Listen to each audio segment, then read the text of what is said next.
أشهد أن لا إله إلا الله وحده لا شريك له وأشهد أن محمدا عبده ورسوله أما بعد فأعوذ بالله من الشيطان الرجيم بسم الله الرحمن الرحيم الحمد لله رب العالمين الرحمن الرحيم مالك يوم الدين إياك نعبد وإياك نستعين اهدنا الصراط المستقيم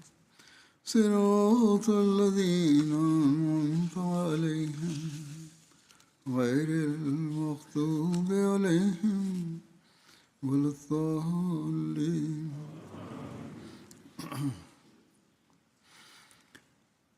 Allah Ta'ala ne ne gabanin halittansu ya yi musu albarkatu ta hanyar halittan abubuwa da dama da za su amfane su. Kuma wannan falala da ni'ima ta Ubangiji da yadda yake kyautata wa halittunsa ya kamanci bil'adama da ya gode wa Allah. Kuma kowanne annabi ya yi wa mabiyansa nasiha da su zama bayin Allah masu godiya. Babban abin koyi na godiya shine shugabanmu annabi Muhammad sallallahu Alaihi wasallam. A dukkan ayyukansa za ka ga manzon Allah sallallahu Alaihi wasallam yana nuna godiya ne ga Ubangiji. Yayin da wani ya gan shi yana kuka ya duƙufa cikin addu'a gaban Ubangiji, sai aka tambaye shi, mai yasa kake matuƙar kuka? Kuma ko da ike Allah subhanahu ta'ala ya riga ya yi maka alkawarin dukkan wani nau'i na nasara, kai yana ma baka nasarorin. Sai manzon Allah sallallahu Alaihi wasallam ya amsa da cewa to idan haka ne bai kamata in zama bawan Allah mafi godiya game da waɗannan albarkatu da ya mini ba? Shin bai kamata a ce na duƙufa a gaban shi cikin ƙasƙantar da kai ina mai godiya ba? Domin haka, a kowace dama inda manzon Allah sallallahu Alaihi wasallam ya gwada mana a aikace game da yadda za a yi godiya ga Ubangiji, yana kuma kwaɗaitar da mabiyansa da su zama masu godiya. Manzon Allah sallallahu Alaihi wasallam ya koya wa mabiyansa hanyoyi daban-daban na godiya ga Ubangiji, ya kuma koya musu addu'o'in ma da za su yi domin godewa Allah. Yau wannan abin koyi na manzon Allah sallallahu Alaihi wasallam da kuma addu'o'insa da nasihohinsa game da godiya zan tattauna a kai. Akwai ruwaya daga gurin Hazrat Anas inda yake cewa manzon Allah sallallahu Alaihi wasallam ya ce, imani ɓangarori biyu ne, ɓangare ɗaya shine haƙuri, ɗaya ɓangaren kuma shine godiya. A gaskiyar lamari ma idan mun duba, haƙuri ma wani nau'i ne na godiya. Domin haka idan mutum ya yi kyakkyawan nazari zai gane cewa cikakken imani za a iya cimma shi ne kaɗai ta hanyar godiya. Hazrat Suhaib ya rawaito cewa manzon Allah sallallahu Alaihi wasallam ya ce, lalle al'amarin mumini ya yi fice domin dukkan al'amuransa alkhairi ne, wannan kuma lamari ne ga wanda yake mumini na ƙwarai. Idan ya samu kansa cikin farin ciki yana godiya, kuma wannan shi ne alkhairi a gare shi. Idan wani bala'i ko tsanani ya afka masa, yana ƙara haƙuri kuma, wannan ma alkhairi ne a gare shi. Wato alkhairi ne saboda Allah subhanahu ta'ala ya ce, haƙiƙa Allah yana tare da masu haƙuri. Sannan Allah ya ƙara cewa, ka yi bishara ga waɗanda suke masu haƙuri. Saboda haka wanda Allah ke tare da shi, wanda kuma Allah da kansa ya yi masa bishara, to wani alkhairi ne ya fi wannan a gare shi. Amma irin wannan haƙuri za a iya cimma shi ne kaɗai idan mutum ya zama bawan Allah mai matuƙar godiya ga dukkan ni'imomin da Allah ya masa. Domin haka mun lura cewa a nan ko da takaitacciyar jimla ta manzon Allah sallallahu alaihi wasallam cike take da taska ta hikima. Hadarat Abu Huraira Allah ƙara da a gare shi ya rawaito cewa manzon Allah sallallahu alaihi wasallam ya ce, wanda baya godewa mutane baya godewa Allah.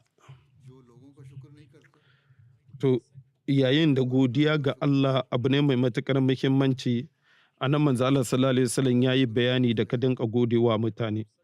Haka zalika kuma idan mutum yana da irin wannan tunani da ɗabi'a ta godiya, to wannan sai ya samar da al'umma ta gari. Kuma wannan dama ita ce irin al'ummar da manzon Allah sallallahu alaihi wasallam yake son ya tabbatar. Akwai ruwaya wadda ta zo daga Hazrat Numan bin Bashir, inda ya rawaito cewa manzon Allah sallallahu alaihi wasallam akan mambari yana cewa duk wanda baya gode wa kaɗan ba zai iya godiya ga mai yawa ba, duk wanda kuma baya gode wa mutane baya godiya ga Allah. Da yake tattauna game da ni'imomi na Allah, wato mutum ya dinka tattauna ni'imomin Allah, wannan godiya ce ga Allah, ƙin faɗi kuma rashin godiya ce. Sannan sai ya ci gaba da cewa jama'a rahama ce, rarrabuwar kawuna kuma azaba ce. Wato ku zama kun ƙarfafa alaƙar ku da jama'a, ku zama masu godiya ga Allah, ku zama tsintsiya maɗaurin ki ɗaya. Ta nan ne za ku cimma ni'ima daga gurin Ubangiji. Amma idan kuka dasa irin rabuwar kawuna, zuciyarku ta rarrabu, to ba za ku cimma ni'imomi da falala daga gurin Ubangiji ba. Manzon Allah sallallahu alaihi wasallam ya yi matuƙar koyar da yadda za a dinka godiya. Akwai ruwaya daga bakin Anas inda aka ce, a duk sanda manzon Allah sallallahu alaihi wasallam ya haɗu da wani mutum yana tambayarsa, yaya kake? Idan mutumin ya ansa da cewa, na gode Allah, wato bayan ya ce lafiya ta kalo na gode Allah, sai manzo Allah sallallahu alaihi wasallam ya masa addu'ar Allah ya ci gaba da tabbatar da kai cikin nagarta. Wata rana manzo Allah sallallahu alaihi wasallam ya haɗu da wannan mutum ya tambaye shi irin tambayar da ya masa, sai wannan mutumin ya ce, idan na kasance mai godiya to kenan ina cikin nagarta. Sai manzo Allah sallallahu alaihi wasallam ya shiru. Daga nan sai wannan mutumin ya tambaya, ya manzon Allah sallallahu alaihi wasallam, a duk sanda da ka tambaye ni yaya lafiyata, na ce maka ina nan kalau kuma ina cikin nagarta, na gode wa Allah, ka ne min addu'a Allah ya ci gaba da tabbatar da ni cikin nagarta, amma yau sai kai shiru. Sai manzon Allah sallallahu alaihi wasallam ya amsa masa da cewa, da idan na tambaye ka sai ka ce mani lafiya ta kalau ina cikin nagarta kuma na gode wa Allah, to sai in yi addu'a Allah ya ci gaba da tabbatar da kai cikin nagarta, ya ƙara maka falalarsa. Amma yau kuma sai ka ce idan na kasance mai godiya, wato tamkar dai mutumin yana cikin shakka idan ya gode wa Allah, wato amma dai duk da haka dai shi ba cikin nagarta yake ba. Saboda haka ne ni ma na yi shiru. Manzon Allah sallallahu alaihi wasallam ya yi sharhi da cewa wato mutumin ya faɗa cikin shakku, sannan yana mummunan tunani game da Ubangiji. Shi kuma manzo Allah sallallahu alaihi wasallam ba zai taɓa jura ganin wani ya yi mummunan shakku game da manzon Allah, kuma ya bar shin haka ya ratsa zuciyar mutum ba. Sannan Hadarat Usama bin Zaid ya rawaito cewa manzo Allah sallallahu alaihi wasallam ya ce, idan wani ya maka abin alkhairi sai ka ce masa jazakallah ko jazakallahu khairan, wato Allah ya saka maka da mafi alkhairi, to lalle ka yi matuƙar godiya. Haka zalika Hazrat Abu Huraira ya rawaito cewa manzon Allah sallallahu alaihi wasallam ya ce, idan Allah ya so nufi mutane da alkhairi sai ya ba su tsawon rai, sannan kuma ya cusa musu godiya, wato Allah yana ba su ikon yin godiya. Domin haka godiya tana da matuƙar muhimmanci ga ci gaban al'umma, kuma domin ci gabar jama'a da ci gabar ma ɗaiɗaikun mutane. Godiya ga Allah, godiya ga mutane, wato tsakanin junanku, sannan godiya ga duk wanda mutum ya samu wani ni'ima, tana da matuƙar muhimmanci. Kuma wannan ɗabi'a ta godiya ce take ƙara cusa haɗaka da jituwa a tsakanin mutane. Sannan akwai ruwaya kuma inda aka ce manzon Allah sallallahu alaihi wasallam da kansu ya yi wa mutane nasiha game da yadda za su samu halayya ta godiya da kuma su fahimci muhimmancinta. Hazrat Aisha ta rawaito cewa manzon Allah sallallahu alaihi wasallam sau da dama yake ce mini, yaya wannan baituka da kike yi da ma'ana dai kawo mini wasu baituka. Hazrat Aisha ta san baituka na waƙe da take yi, saboda haka sai ta tambayi manzon Allah wacce daga ciki akwai baituka da yawa da na sani. Manzon Allah sallallahu alaihi wasallam sai ya amsa min da cewa karanto mini baituka da suke da alaka da godiya. Sai ta ce iyayena su zama fansa a gare ka.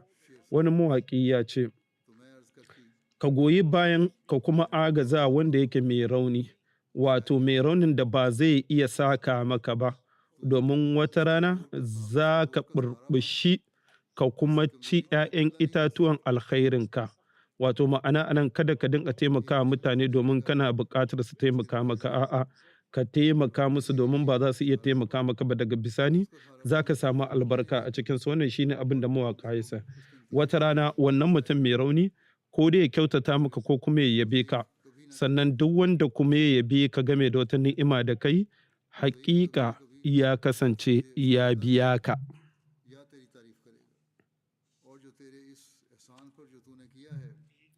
Haka zalika kuma wanda ya godiya ta hanyar cewa alhamdulillah, dukkan yabo ya tabbata ga Allah, to haƙiƙa ya biya wannan alkhairi da aka yi masa. Sannan sai ta ci gaba da kawo baitukan ta ce, idan kana son ka ƙulla alaƙa da mutum na gari, to ba za ka taɓa samun wannan alaƙa tana da rauni ba. Wato ma'ana dai ƙulla alaƙa da ‘yan uwa ba tamkar wata igiya ba ce da za ta tsinke. Igiya ce mai ƙarfi, domin Allah ke sakawa irin wannan aiki da alkhairi. Hazrat Aisha ta ce da na gama kawo wa'innan baituka, manzo Allah sallallahu alaihi wasallam sai ya ce, ya Aisha, haƙiƙa wannan gaskiya ne. Mala'ika Jibrilu ya gaya mana cewa a ranar lahira, ranar tashin kiyama, Allah zai tashi mutane sannan sai ya tambayi mutane, ɗaya daga cikin bayina ya kyautata maka, ka gode masa? Sai wannan bawa ya amsa cewa, ya Ubangiji, na san wannan ni'ima ce daga gare ka, saboda haka na gode maka. Wato bai gode wa wannan mutum ba, sai ya gode wa Allah kai tsaye. To anan sai Allah ya ce, idan baka gode wa wannan mutum wanda ta hannunsa ne maka ni'ima, to hakika baka gode min ba ni ma. Domin haka wannan wata kyakkyawar ƙa'ida ce wacce za ta kai ga samar da al'umma masu ƙaunar juna da jituwa a tsakaninsu. Manzo Allah sallallahu alaihi wasallam ya koya mana addu'o'i domin mai koyi godiya. Hazrat Abdullah bin Ganam al-Biyadi ya rawaito cewa manzo Allah sallallahu alaihi wasallam ya ce, duk wanda idan ya tashi da safe sai ce, ya Ubangiji, dukkan wani falla da na farka da ita daga gare ka ne, kai ɗaya ne ba ka da abokin tarayya, kuma dukkan yabo ya tabbata a gare ka, kuma dukkan godiya ta tabbata a gare ka. To irin wannan mutum hakika ya cika ƙa'idar godiyar wannan rana, kuma duk wanda ya faɗi haka da yammaci, shi ma ya cika ƙa'idar godiyar wannan yammaci.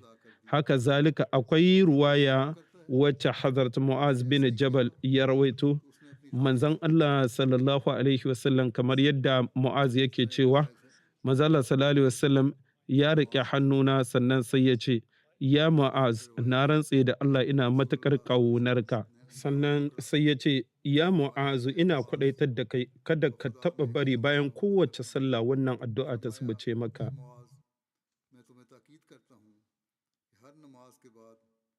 Ma'ana, ya Allah ka taimaka mana cikin yawaita zikirinka da godiya gare ka da bauta gare ka bisa nagarta.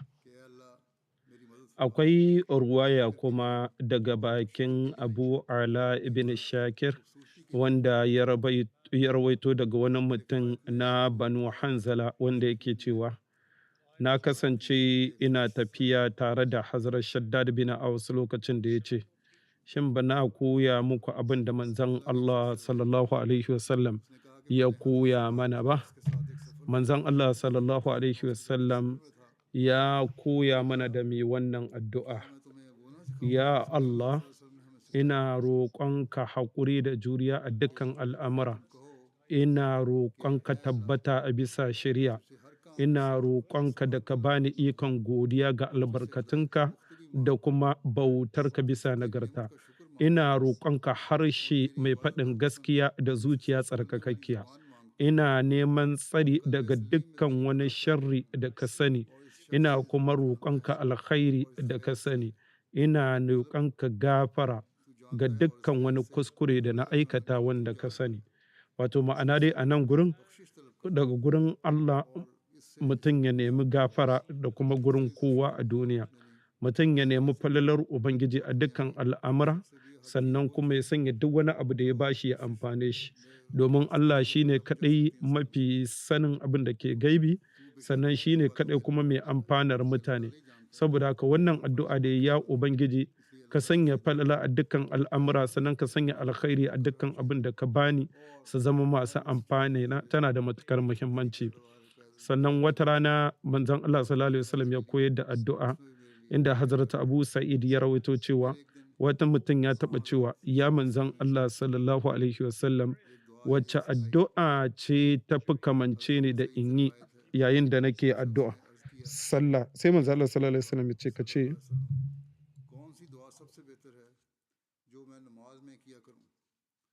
आप सल्लल्लाहु अलैहि वसल्लम ने फरमाया, तुम कहो अल्लाहुम्मा लकल हम्दु कुल्लुहु वलकल शुक्र कुल्लुहु वलकल मुल्कु कुल्लुहु वलकल खल्कु कुल्लुहु व इलैका यर्जिउल अम्रु कुल्लुहु। ma'ana, ya Allah, dukkan yabo ya tabbata a gare ka, dukkan godiya ta tabbata a gare ka, dukkan mulki ya tabbata gare ka, dukkan halittu naka ne, dukkan al'amura suna komawa gare ka. Muna roƙonka dukkan alkhairi, muna kuma neman tsari daga dukkan wani sharri. हम तो इससे हर किस्म की भलाई Akwai kuma ruwaya wacce aka zo cewa manzon Allah sallallahu alaihi wasallam yakan yi wannan addu'ar da kansa. Wato Hazrat Ibn Abbas ya rawaito cewa manzon Allah sallallahu alaihi wasallam ya addu'a, ga fassarar addu'ar kamar haka: ya Ubangiji na, ka taimaka mini, kada ka taimaka wani a kaina, wato ka bani agaji, kada kuma ka ba wani agaji a kaina. Ka tsara min al'amurana, kada kuma ka bari wani ya tsara sharri a kaina. Ka shiryar da ni, ka yassare min shari'a, ka taimaka min akan duk wanda yake zalunta ta. मुझे हदायत दे, Ya Ubangiji, ka mayar da ni ɗaya daga cikin wanda yake da matuƙar godiya, wanda yake yawan zikirinka, wanda yake matuƙar tsoronka, wanda yake matuƙar biyayya gare ka, wanda yake yawan komawa zuwa gare ka. Ya Ubangiji, ka karɓi tubana, ka wanke zunubina, ka karɓi addu'o'ina, ka ƙarfafa hujjata, ka ganar da zuciyata, ka tabbatar da harshena a bisa gaskiya, ka kawar da dukkan gaba daga zuciyata. Yanzu a sani cewa fa zuciyar manzon Allah sallallahu alaihi wasallam dama tsarkakakke take, ta kubuta da dukkan wata dauɗa. Yana dai karkata ne zuwa ga Ubangiji. Kuma ko da yake an ce manzon Allah sallallahu alaihi wasallam yakan yi wannan addu'a don kansa, amma mu yake koyawa, domin kowa ya roƙi Allah ya bashi tsarkakakkiyar zuciya kuma ya samu falalar Ubangiji. Hazrat Abu Huraira ya rawaito cewa akwai wata addu'a da na koya a gurin manzon Allah sallallahu alaihi wasallam, ban kuma taɓa yin sakaci da ita ba.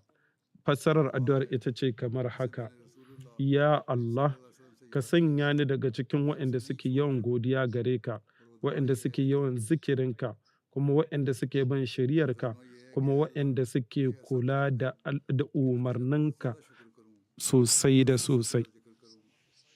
Idan mutum yana yawan karanta wannan addu'a a kullum, to za ka ga munanan tunani ba za su dinga ratsa zuciyarsa ba, ba kuma zai dinga yin mummunan aiki ba. Maimakon haka zai dinga yin wasu ayyukan ne da Allah kawai ya umarta. Hazrat Abu Huraira har ila ya ruwaito wani hadisi inda yake cewa manzo Allah sallallahu alaihi wasallam ya ce, duk wanda ya ga wani bala'i ko wata jarabawa ta afka masa sai wannan addu'a, to hakika shi ya gode wa ni'imar da Allah ya yi masa. Addu'ar ita ce: dukan yabo ya tabbata ga Allah wanda ya kare ni daga bala'in ko kuma jarabawa da ya jarrabe ka da ita, sannan ya fifita ni a kanka, kuma ya fifita ni akan da yawa daga cikin halittunsa. wato idan mutum ya ga mutum yana fuskantar kunci ya yi irin wannan addu'a sannan ya gode wa Allah daga kare shi da wannan bala'i dai. Hazarta Aisha ta rawaita cewa a duk sanda manzo Allah sallallahu alaihi wasallam ya ga wani abu da ya faranta masa sai ya wannan addu'a.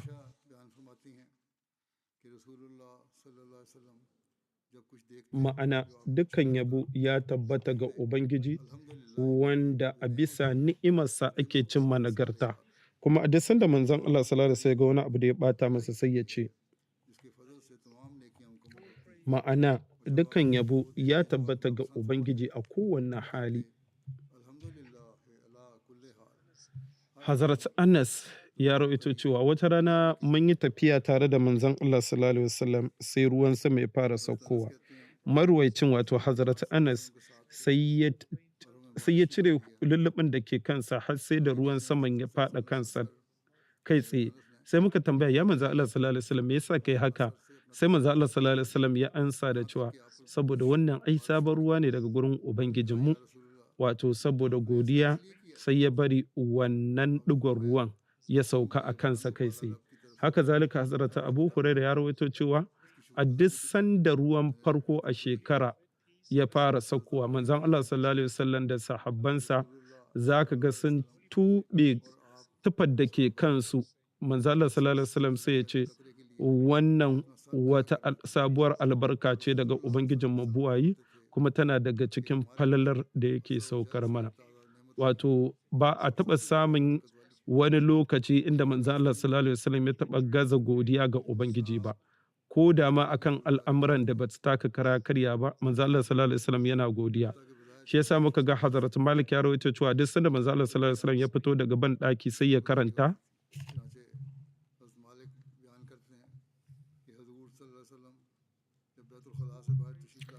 wato dukkan yabo ya tabbata ga Ubangiji wanda ya tsarkake ni daga dauda ya ƙara mini lafiya. Hazrat Zaid bin Khalid Juhani ya rawaito cewa manzon Allah sallallahu alaihi wasallam ya taɓa limancin su sallar asuba alhali an samu ruwan sama a wannan dare. Da ya idar da sallah sai juya ya dubi mutane sai ya ce, shin kun san me Ubangijinku buwayi ya faɗi? Sai mutane suka amsa da cewa Allah shi ne mafi sani. Manzo Allah sallallahu alaihi wasallam sai ya ce, Allah subhanahu ta'ala ya ce, daga cikin bayina wasu sun farka yau suna masu imani da ni, wasu kuma a matsayinsu kafirai. Duk wanda ya ce mun samu falala ne a sanadiyar ni'ima daga gurin Ubangiji, ya yi imani da ni sannan ya kafirce wa taurari. Amma duk wanda ya ce wannan ruwa a sanadiyar fitowar wata tauraruwa ce, to shi wannan ya kafirce mini sannan kuma ya yi imani da taurari. Wato ma'ana bai yi imani da Allah ba, har yanzu yana bautawa taurari. Saboda haka dukkan wata godiya a danganta ta ga Ubangiji ne shi kaɗai kawai. A wannan lokaci wasu mutane ba su da cikakkiyar tarbiyya, saboda kar yanzu suna da burbushi na al'adun jahiliya a tare da shi. Wannan shi yasa suke danganta ruwa ga wani nau'i na taurari. Manzo Allah sallallahu alaihi wasallam sai ya bayyana musu ma'anar godiya inda kuma ya tarbiyantar da su. Sannan akwai ruwaya daga Jafar bin Muhammad wanda ya rawaito daga gurin mahaifinsa inda yake cewa duk sanda manzo Allah sallallahu alaihi wasallam ya dubi madubi sai ya ce dukkan yabo ya tabbata ga Ubangiji wanda ya halicce ni, ya tsara surata, ya sanya halayya ta kyakkyawa, sannan kuma ya kyautata abubuwan da suke masu ɗan muni ga wasu. Hazrat Abu Sa'id ya rawaito cewa a duk sanda manzon Allah sallallahu alaihi wasallam ya ci ko ya sha wani abu sai ka ga ya gode wa Allah ta hanyar yin wannan addu'a.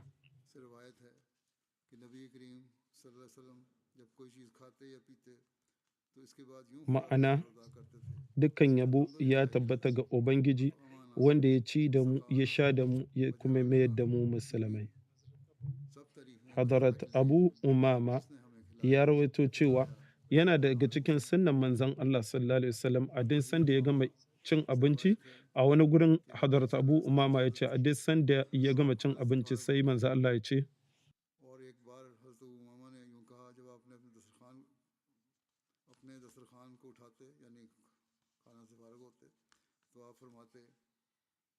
कि अल्हम्दुलिल्लाह wato dukkan yabo ya tabbata ga Ubangiji wanda ya ƙosar da mu sannan kuma सब शुक्र अल्लाह ही ya shayar da mu. Wannan ba godiya ba ce da ta taƙaita ga wannan guri. पिलाया ऐसा शुक्र A wani gurin kuma manzon Allah sallallahu alaihi wasallam sai ya ce dukkan yabo ya tabbata ga Ubangiji, ya Ubangiji wannan ba godiya ba ce da ta ƙare da wannan abinci, ba kuma za mu iya watsi da ita ba, ba kuma za mu ce ba ma bukata ba, ya Ubangijinmu. कि फिर ना किया जाए और ना ऐसा Sannan akwai ruwaya kuma inda manzala sallallahu alaihi wasallam yake koyar da a dinka godiya, kamar yadda hadar Sahal bin Mu'az ya rawaito daga gurin mahaifinsa cewa manzala sallallahu alaihi wasallam ya ce duk wanda ya ci abinci sannan sai ya addu'a.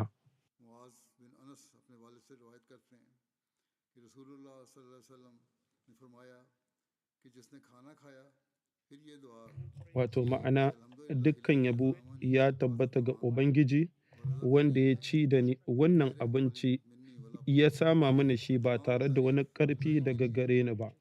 To ga irin wannan mutum za a yafe masa zunubansa da ya ɗauka a da da kuma wanda zai yi a gaba. और बगैर कि मेरी Manzon Allah sallallahu alaihi wasallam ya ce duk wanda ya sanya tufa sannan sai ya addu'a da cewa dukkan yabo ya tabbata ga Ubangiji wanda ya suturta ni sannan ya bani ita ba da wani ƙarfi ko dabara tawa ba, to zunubansa na da na gaba za a yafe masa.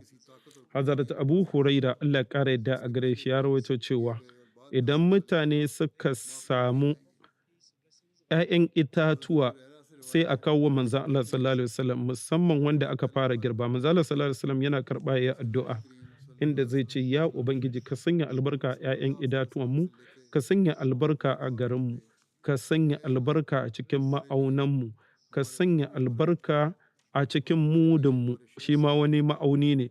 Sannan sai ya ce ya Allah hakika annabi Ibrahim bawanka ne kuma abokinka ne sannan annabinka ne, ni ma kuma bawanka ne kuma annabinka ne, ya roƙe ka ya yi maka addu'a da ka albarkaci Makka, ni ma ina roƙonka da ka yi wa Madina albarka kamar yadda ya yi wa Makka addu'o'i da sauransu. Mai ruwa ya ci gaba da cewa daga nan sai manzo Allah sallallahu alaihi wasallam sai ya kirawo yaron da ya fi kowa karancin shekaru sai ya ba su, wato a duk sanda aka samu wani sabon ‘ya'yan itatuwa manzo Allah sallallahu alaihi wasallam fara ba yara. Hazrat Huzaifa ya rawaito cewa lokacin da manzo Allah sallallahu alaihi wasallam idan zai kwanta da daddare sai ya sanya hannunsa a matsayin mataci sannan sai ya addu'a. नबी सल्लल्लाहु अलैहि वसल्लम जब रात को अपने बिस्तर पर लेटते Ma'ana ya Ubangiji सार के नीचे रखते फिर दुआ da sunanka nake kwanciya in farka, idan ya farka kuma sai ya addu'a da cewa ए अल्लाह तेरे नाम से ही मैं मर ma'ana ya Ubangiji dukkan yabo ya tabbata ga Ubangiji wanda ya raya mu bayan ya kashe mu kuma gare shi za mu koma. कि सब हम अल्लाह ही के Akwai ruwaya kuma ने हमें जिंदा किया inda addu'ar farka daga bacci ta zo kamar haka da cewa idan manzon Allah sallallahu alaihi wasallam ya tashi daga bacci sai ce dukkan yabo ya tabbata ga Ubangiji wanda ya raya ni bayan da ya ɗauki raina kuma gare shi za mu koma. Amr bin Shu'aib ya rawaito daga gurin mahaifinsa wanda ya rawaito daga gurin kakansa cewa manzon Allah sallallahu alaihi wasallam yakan ce Allah yana ƙaunar ganin cewa bayansa suna bayyana ni'imomin da ya musu. Wato wani nau'i na nuna godiya ga Ubangiji shine irin waɗannan ni'imomi da Allah ya yi wa mutum ya ga sun bayyana a cikin al'amuransa na yau da kullum. Wato kada mutum ya dinga ɓoyewa. Haka zalika an rawaito cewa Abul Ahwas ya rawaito daga gurin mahaifinsa inda yake cewa na taɓa zuwa gaban manzon Allah sallallahu alaihi wasallam sanye da tufafi wanda suke tsofi sannan kuma yagaggu. Sai manzo Allah sallallahu alaihi wasallam ya tambaye shi shin kana da dukiya? Sai ya ce eh. Manzo Allah sallallahu alaihi wasallam ya ce wacce irin dukiya kake da ita? Wato ma'ana idan kana da arziki wanne irin arziki kake da shi? Sai ya amsa da cewa Allah subhanahu wataala ya bani raƙuma da tumakai da awakai da dawakai da bayi. Wato ma'ana dai mutum ne mai tarin arziki da dukiya. Sai manzo Allah sallallahu alaihi wasallam ya ce idan Allah ya baka dukiya to aƙalla a dinka ganin wannan tasiri na albarka da mutunci da ya maka. Wato mutum ya dinka godiya, kuma yadda zai yi godiya shine ba ka dinka sanya tufa wacce take mai dauɗa ba alhalin kana da ikon sanya tufa mai kyau. Wato ma'ana ya sanya tufa mai kyau yana godiya ga Allah. Hadrat Jabir bin Abdullah ya rawaito cewa mun taɓa zuwa gaban manzon Allah sallallahu alaihi wasallam inda manzon Allah ya ga wani mutum da gashin kansa cikin dauɗa a hargitse ba a tsaftace su ba. Manzon Allah sallallahu alaihi wasallam sai ya ce, shin ba za ku sama masa abin da zai tsaftace kansa ba? Wato ya ce wa abokin tafiyarsa cewa mutumin akwai buƙatar ya wanke kansa ya tsaftace shi. Manzon Allah sallallahu alaihi wasallam sai kuma ya ga wani mutum da sanye da tufa mai dauɗa. Sai ce, kai ba za ka iya nemo ruwan da za ka wanke tufarka ba? Ma'ana dai maimakon ka dinka sanya tufa mai dauɗa, mutum ya wanke abin da Allah ya bashi, san ya dinka godiya ga Allah. Domin tsafta da tsarki suna bayyana tsarkin ruhi, amma kuma sama kuma nuna godiya ga Ubangiji. Kada mutum ya zo a cikin yanayin da mutane za su dinga tunanin kai, wannan ya al'amuransa suke ne yanzu. Sannan akwai ruwaya kuma inda Hazrat Abdullah bin Mas'ud ya rawaito cewa manzo Allah sallallahu alaihi wasallam ya ce mutumin da yake da wani burbushin girman kai a zuciyarsa ba zai shiga aljanna ba. Sai wani mutum ya tambaya ya ce to amma akwai mutumin da yake son tufafinsa su zama masu kyau, takalmansa masu kyau. Manzo Allah sallallahu alaihi wasallam sai ya ansa da cewa Allah ma yana da kyau kuma yana ƙaunar kyau. Wato ma'ana Allah yana da kyau yana ƙaunar kyau, wannan kuma babu shakka. Amma girman kai wani abu ne daban. Girman kai ita ce mutum ya ƙi karɓar gaskiya don yana ganin shi mai kima ne, sannan ya dinka wa mutane kallon ƙasƙanci, sannan kuma ya dinka take haƙoƙin mutane. Idan mutum ya sanya tufa mai kyau amma don alfahari, to wannan girman kai ne. Amma idan mutum ya sanya tufa mai kyau kuma yana ƙasƙantar da kai da kyautata wa mutane, to wannan ba girman kai ba ne ba. Hazrat Abu Sa'id al-Khudri ya rawaito cewa a duk sanda manzon Allah sallallahu alaihi wasallam ya samu sabuwar tufa, to yakan ambaci wannan tufa da sunanta, sannan sai ya addu'a inda zai ce, ya Ubangiji, dukkan yabo ya tabbata gare ka, kai ne ka suturta ni da wannan, ina roƙonka alkhairin da ke tare da ita da duk alkhairin da aka yi ta, ina kuma neman tsari daga sharrin da ke tare da ita da duk sharrin da ta zo da ita. Hazrat Aisha ta rawaito cewa manzo Allah sallallahu alaihi wasallam ya ce, idan Allah ya albarkaci bawa, sannan wannan bawa ya gane cewa akwai Allah, sannan sai ka ga an rubuta masa a matsayin godiya. Sannan idan Allah ya lura da cewa bawa ya tuba game da zunubinsa, yakan yafe masa ko kafin ma ya roƙi gafara. Sannan mutum yakan siyi tufa da dinari ya sanya ta ya yabi Allah. Tun kafin ma wannan tufa ta kai ƙaurinsa sai a yafe masa. Wato yadda Allah ke mu'amalantar mutanen da suke godiya kenan. Salim ya rawaito daga gurin Hadrat Abdullah bin Umar cewa lokacin da manzo Allah sallallahu alaihi wasallam ya dawo daga yaƙi, sun zo wani kwari ko kuma tudu, sai ya ce Allahu akbar, wato Allah mai girma, yakan maimaita sau uku, daga nan sai wannan addu'a.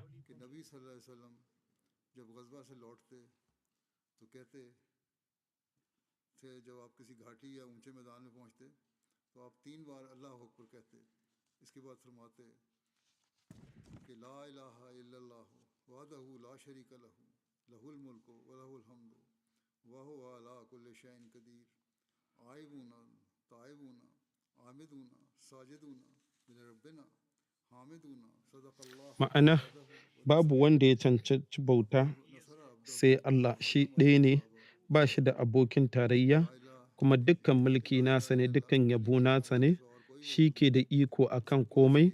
Yanzu muna dawowa daga tafiyarmu, muna bayyana rauninmu, sannan muna jajircewa ba za mu sake kuskurenmu ba. Muna bauta wa Ubangijinmu shi kaɗai, mun da kufa ga Ubangijinmu, sannan Ubangijinmu kaɗai muke yaba. Hakika Allah ya cika alkawarinsa, ya taimaka wa bawansa, kuma shi da kansa ya murƙushe dukkan dakarun adawa.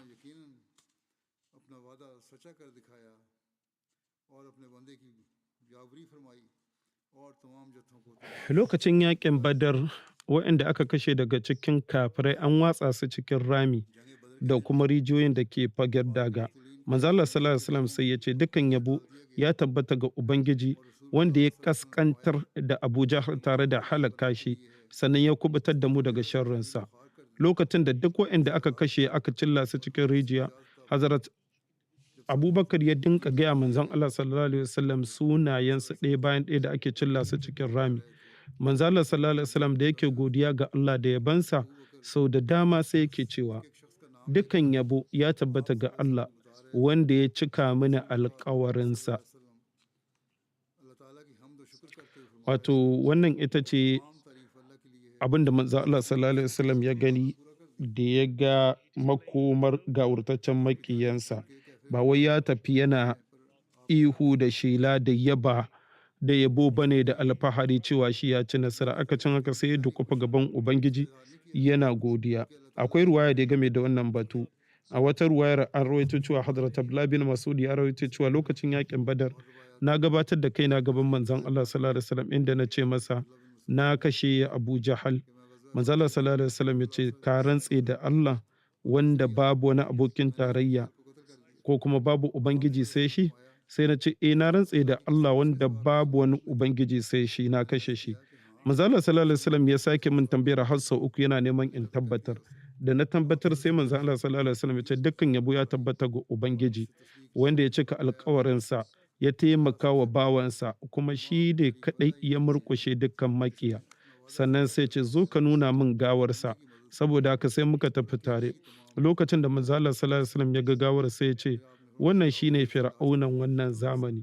Akwai kuma wata ruwaya inda aka ce lokacin da manzon Allah sallallahu alaihi wasallam da aka bashi bishara cewa an kashe Abu Jahar sai da ya raka'a biyu ta sallah yana godiya ga Ubangiji. Ƙarin sharhi kuma shine wannan muka samu a ruwaya inda Abu Ishaq ya rawaito cewa lokacin yakin Badar wani mutum ya zo ga manzon Allah sallallahu alaihi wasallam tare da albishir cewa an kashe Abu Jahal. Manzon Allah sallallahu alaihi wasallam ya tambaye shi har sau uku, ya nemi da ya rantse da Allah wanda babu wani sarki sai shi cewa ka shaida cewa ka gani an kashe shi. Da mutumin ya faɗi cewa ya gan shi har sau uku yana mai rantsuwa, sai manzo Allah sallallahu alaihi wasallam ya duƙufe sujjada ga Ubangiji. Akwai ruwayar wadda ta ce manzo Allah sallallahu alaihi wasallam ya yi sujjadan nan sama da sau ɗaya. Sannan akwai ruwaya kuma game da godiya da manzo Allah sallallahu alaihi wasallam yake lokacin fatahul Makka. Hadrat Abdullah ya rawaito cewa lokacin fatahul Makka manzo Allah sallallahu alaihi wasallam ya tsaya a matakalar Ka'aba ya fara yaban Ubangiji ya ɗaukaka shi sannan sai ya ce wato dukkan yabo ya tabbata ga Ubangiji wanda ya cika alkawarinsa ya ɗaukaka bawansa ta hanyar bashi nasara kuma shi da kansa ya murkushe dukkan makiya. Akwai kuma ruwaya daga Sahih Bukhari inda aka ce Hadrat Abdurrahman bin Abi Laila ya ce babu wanda ya gaya mana cewa ya ga manzon Allah sallallahu alaihi wasallam ya yi sallar duha sai dai Hadrat Ummu Hani ce kawai ta rawaito. Hakika daga cikin ruwayoyin da suke bayani game da sallar duha, ruwaya da take mai inganci kawai ita ce ta Ummu Hani inda take cewa lokacin fatahul Makka manzo Allah sallallahu alaihi wasallam ya zo gidana inda yayi alwala sannan sai sallah raka'a 8. Sai take cewa ban taba ganin su yayi sallah mai ɗan sauƙi-sauƙi ba, wato a takaice kenan, amma dai duk da haka raka'a 8 ce, amma duk da haka ya cika ruku'u da sujjada. Wato ba wai ya yi ta cikin sauri ba kenan, amma duk da haka dai ko da yake an bayyana ta a cikin masu sauri, wato idan an kwatanta shi da sauran addu'o'i ko kuma sallah da yake. Ɗaya daga cikin mai rubuta tarihin manzon Allah sallallahu alaihi wasallam ya kawo wannan batu inda yake cewa manzo Allah sallallahu alaihi wasallam ya yi raka'a 8 domin godewa Ubangiji ga ni'imar da Allah ya masa a wannan rana.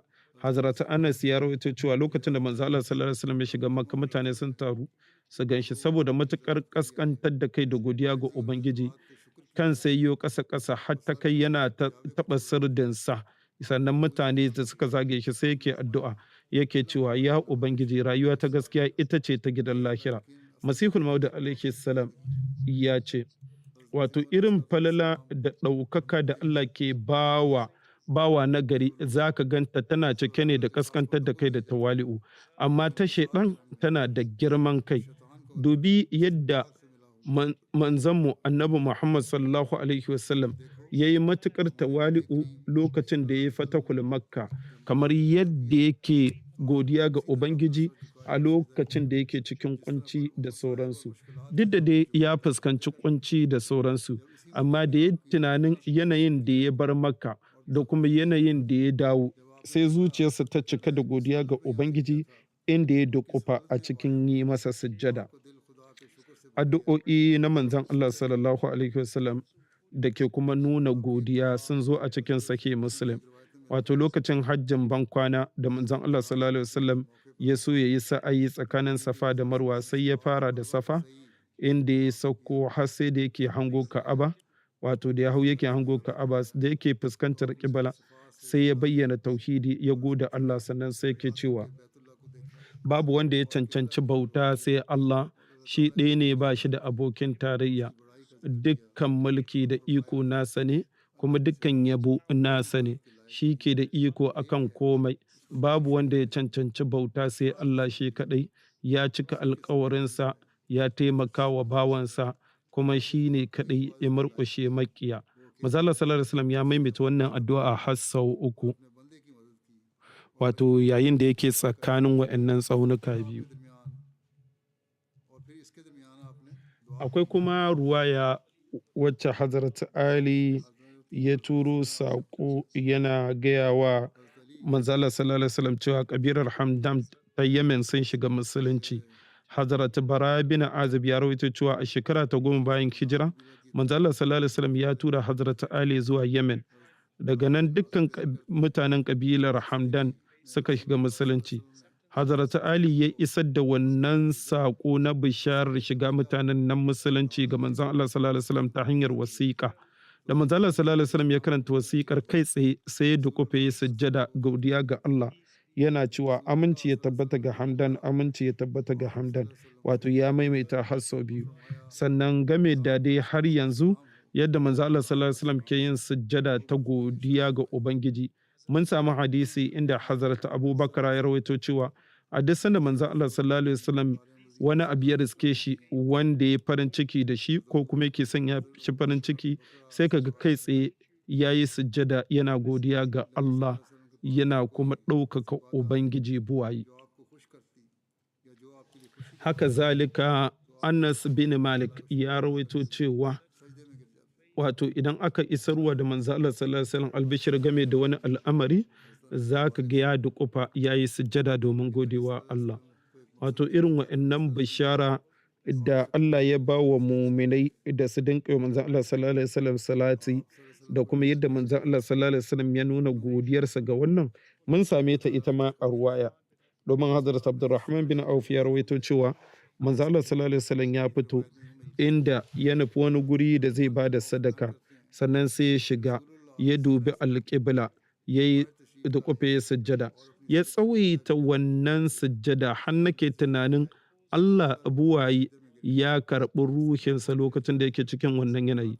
Saboda haka sai na zo kusa da shi na zauna, sai ya ɗago kai ya tambaya waye wannan, sai na ce Abdurrahman, sai ya ce me ya kawo ka, sai na ce ya manzan Allah sallallahu alaihi wasallam, ka tsawaita sujjadarka har na shiga fargabar ko Allah buwayi maɗaukaki ya karɓi ruhinka a cikin wannan yanayi. Wato ma'ana ina fargabar ko ka rasu. Manzo Allah sallallahu alaihi wasallam sai ya ce mala'ika Jibrilu ne ya zo gare ni ya mini albishir cewa Allah subhanahu ta'ala ya ce duk wanda ya maka salati zan yi masa rahama, kuma duk wanda ya isar da sallama gare ka ni ma zan isar da sallama gare shi. Saboda haka sai na duƙufa gaban Ubangiji buwayi domin godiya. Saboda haka wannan sujjada ce ta godiya, kuma a sanadiyar haka ne na tsawaita ta. Hazrat Abubakar ya rawaito cewa ya ga manzon Allah sallallahu alaihi wasallam idan mutum ya zo ya masa albishir, wato da wani ya zo ya masa albishir cewa Allah ya ba dakaransa nasara akan makiya, a wannan lokaci manzon Allah sallallahu alaihi wasallam ko da yake kansa tana cinyar Hazrat Aisha, amma da ya ji haka sai manzon Allah sallallahu alaihi wasallam ya tashi ya sujjada. Sannan akwai ruwaya kuma wacce Amr bin Shu'aib ya rawaito daga gurin mahaifinsa, wanda ya rawaito daga gurin kakansa, inda ya ce ya ji manzon Allah sallallahu alaihi wasallam ya ce akwai siffofi guda biyu idan mutum yana da su, Allah subhanahu ta'ala zai sanya shi daga cikin masu haƙuri da godiya. Idan kuma ba shi da wa'annan siffofi, to Allah ba zai sanya shi a cikin masu haƙuri da masu godiya ba. Na farko dai shine game da al'amura na addini, mutum ya dinka duban wa'anda suka fi shi, sannan ya yi ƙoƙarin koyi da su. Sannan abu na biyu kuma shine game da al'amura na duniya.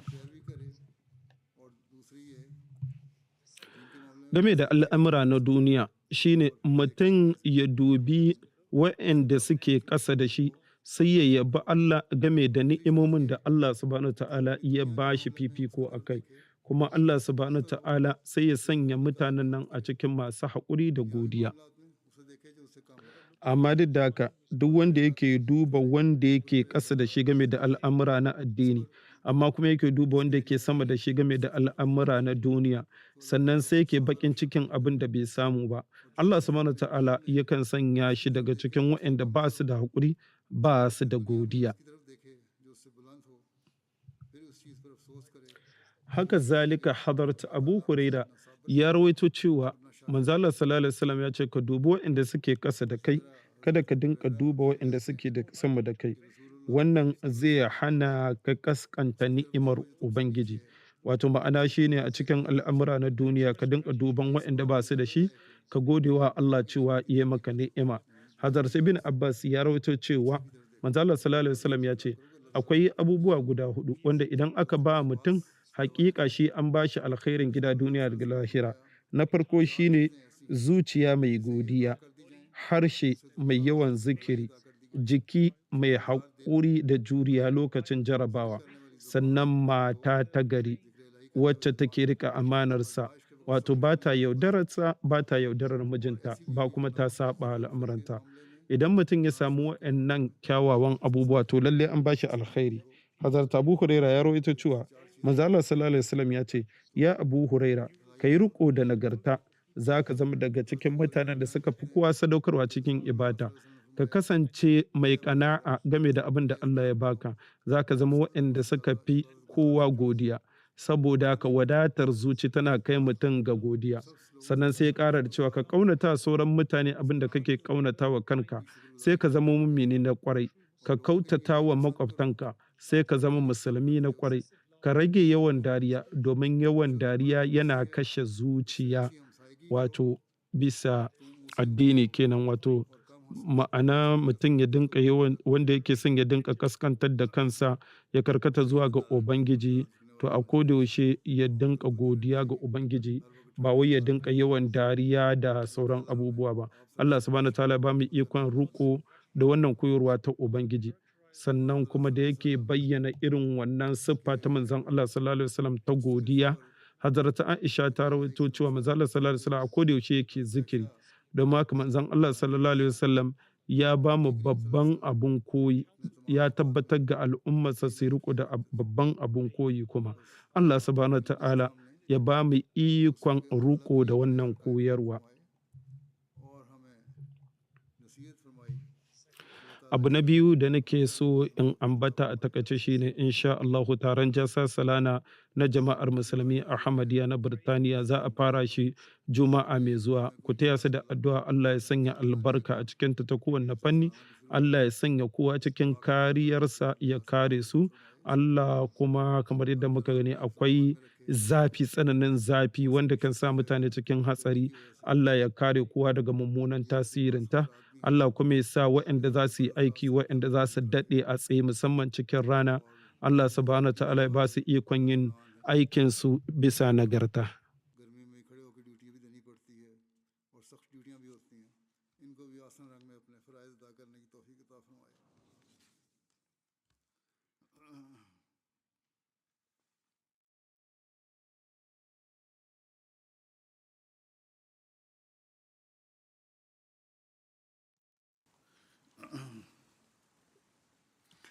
Alhamdulillah, alhamdulillah, nahmaduhu wa nasta'inuhu wa nastaghfiruhu wa nu'minu bihi wa natawakkalu alayhi wa na'udhu billahi min shururi anfusina wa min sayyiati a'malina. Man yahdihillahu من يهده الله فلا مضل له ومن يضلل فلا هادي له ونشهد أن لا إله إلا الله ونشهد أن محمدا عبده ورسوله عباد الله رحمكم الله إن الله يأمر بالعدل والإحسان وإيتاء ذي القربى وينهى عن الفحشاء والمنكر والبغي يعظكم لعلكم تذكرون اذكروا الله يذكركم وادعوه يستجب لكم ولذكر الله أكبر